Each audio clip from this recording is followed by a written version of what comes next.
નમસ્કાર મિત્રો, હું છું પટેલ જાગૃતિ અને આજે આપના સમક્ષ હું વાત કરવાની છું કે તમારું સકારાત્મક વલણ એ સફળતાની ગેરંટી છે. એના વિશે જ એક વાત લઈને આવી છું. એક વૃક્ષ આખું જંગલ ઊભું કરી શકે છે અને એક ગીત ઉમંગ પેદા કરી શકે છે. એક સ્મિત વાતાવરણમાં તાજગી લાવી શકે છે અને જેમ કે અંધારી રાત્રે એક નાનકડો તારો સમુદ્રી જહાજને માર્ગ બતાવી શકે છે. ગ્રોથ માટે સાચા અર્થમાં એટીટ્યૂડ સાથે માત્ર એક વ્યક્તિની એક્શનમાં વધુ તાકાત હોય છે. એક જ વ્યક્તિ અંતર પેદા કરી શકે છે અને એક વ્યક્તિની સકારાત્મક દ્રષ્ટિ આખી દુનિયાને બદલી શકે છે. હું કરી શકું છું એવું વલણ રાખશો તો પોતાની જાત અને દુનિયાને તમે બદલી શકશો. એના વિશે જ આજે વાત કરીશ કે જીવનમાં આગળ વધવા માટે સૌથી પ્રથમ જરૂરિયાત હોય છે લાયકાતની. આપણા બધામાં લાયકાત તો હોય જ છે, પરંતુ આપણે તે લાયકાતને ઓળખીને એ દિશામાં આગળ વધવાનો પ્રયત્ન નથી કરતા. જો આપણે આપણા જીવનમાં આપણા પોતાનામાં કઈ લાયકાત રહેલી છે, કઈ શક્તિ રહેલી છે કે જે બીજાથી આપણને અલગ પાડે છે, તે શોધીને જો આગળ વધીશું ને તો આપણે આપણા જીવનમાં ખરેખર સાચા અર્થમાં સફળ થઈ શકીશું. વાત છે એડમંડ હિલેરીએ તેનસિંગ શેરપા સાથે માઉન્ટ એવરેસ્ટ ચડવા માટેની શરૂઆત કરી હતી. 3જા લેવલે પહોંચ્યા પછી તેઓ ત્યાંથી કંઈક એવા કારણો બને છે કે તેમને પાછા ફરવું પડે છે. ત્યારે તેઓ નક્કી કરે છે કે ભલે હું અહીંથી પાછો ફર્યો, પણ એમાં એવરેસ્ટ સામે જોઈને કહે છે કે એવરેસ્ટ તું તો અહીં જ છે અને અહીં જ રહેવાનો છે. હું તને દ્રઢ વિશ્વાસ આપું છું કે હું ફરીથી પાછો ફરીશ. એડમંડ હિલેરીને પોતાના પર વિશ્વાસ હતો કે આ વખતે હું એવરેસ્ટ ના ચડી શક્યો, પણ બીજી વખતે હું જરૂરથી પાછો ફરીશ અને મારું જે લક્ષ્ય છે અહીં ઉપર પહોંચવાનું તે જરૂર પૂરું કરીશ. તો આવી જ રીતે આપણે પણ આપણા જીવનમાં એવું નક્કી કરી દઈએ કે મારે આ વસ્તુ કરવી છે, તો તેના પાછળ આપણે પણ મંડ્યા રહેવું પડશે. આપણે એના પાછળ પ્રયત્નો ચાલુ કરી દેવા પડશે કે એ કામમાં આપણે કઈ રીતે સફળ થઈએ.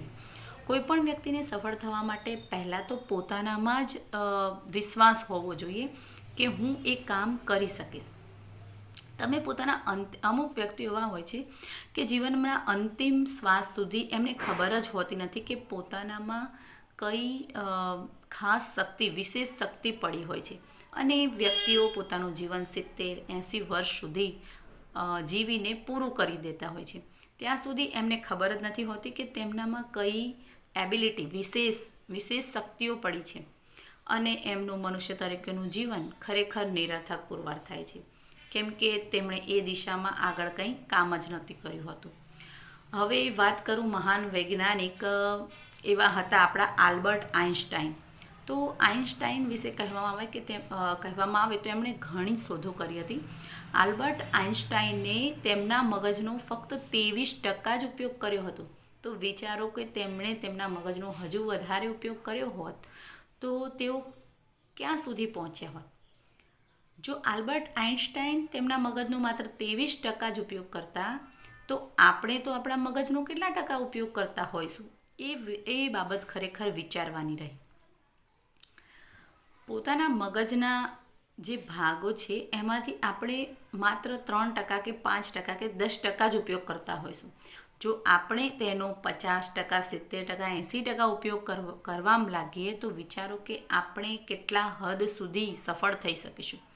1990 સુધી કંપનીઓએ ટોચની જે કંપનીઓ હતી તેમણે વિચાર કર્યો કે મેનેજમેન્ટના મગજમાં વિચાર આવ્યો, એમને જિજ્ઞાસા થઈ કે આપણા પાસે પૂરતા સાધનો છે, યોગ્ય હોશિયાર વ્યક્તિઓ છે, છતાં આપણે સફળ કેમ નથી થઈ શકતા. જ્યારે અમુક કંપનીઓ પાસે તો પૂરતા મીન્સ કે થોડાક સાધનો છે અને વ્યક્તિઓ પણ ઓછા છે, છતાં તેઓ કેમ સફળ થઈ શકે છે. તો એના પાછળ રિસર્ચ થયું અને મેનેજમેન્ટ ગુરુને પછી સમજાયું કે બધા સંસાધન હોવા છતાં સફળતા સુનિશ્ચિત નથી થતી, એના પાછળનું એક કારણ છે કે સફળતાની ગેરંટી કેમ નથી, તો એના પાછળનું કારણ છે કે સંસાધન ઓછા હોય પરંતુ યોગ્ય એટીટ્યૂડ હોય, વ્યક્તિને પોતાના પર વિશ્વાસ હોય કે આટલા ઓછા સાધનોમાં પણ આપણે આ કામ કરી શકીશું.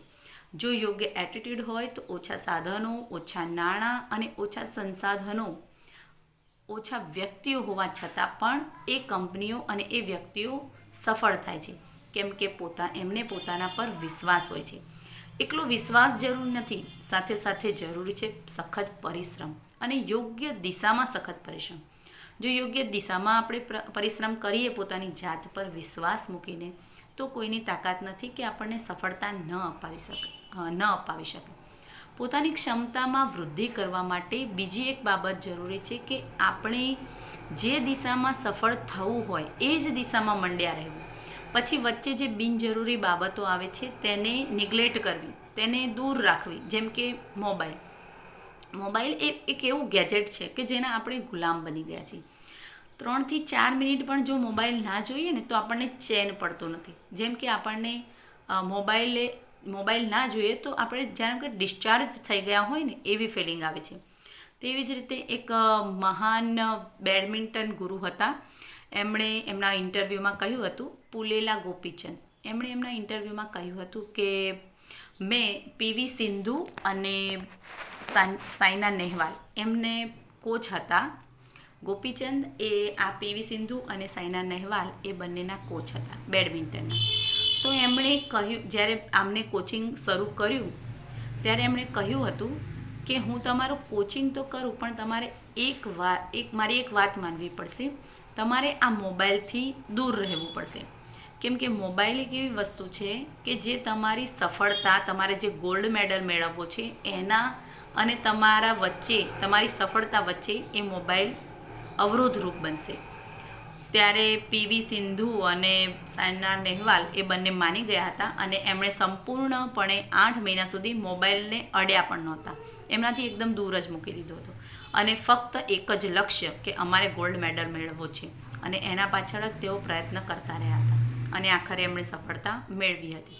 તો ફક્ત મોબાઈલ જ નહીં પરંતુ એવી ઘણી બાબતો કે જે આપણા સફળતામાં અવરોધ પેદા કરતી હોય, એ બધી વસ્તુઓથી આપણે ખરેખર દૂર રહેવું જોઈએ, પોતાના પર વિશ્વાસ રાખવો જોઈએ અને આપણા સમયનો સદુપયોગ કરવો જોઈએ. જે અવરોધરૂપી વસ્તુઓ વચ્ચે આવે છે તેને દૂર કરી અને યોગ્ય દિશામાં સફળતાપૂર્વક આપણે કામ કરીશું તો ખરેખર કોઈની તાકાત નથી કે આપણે જે દિશામાં મહેનત કરીએ એમાં આપણને યોગ્ય પરિણામ ન મળે. તો એ જ સાથે આપણે પોતાના ક્ષમતાઓને ઓળખી એ જ દિશામાં ખરેખર પ્રયત્ન કરીએ અને સૌ સફળ બનીએ. અસ્તુ.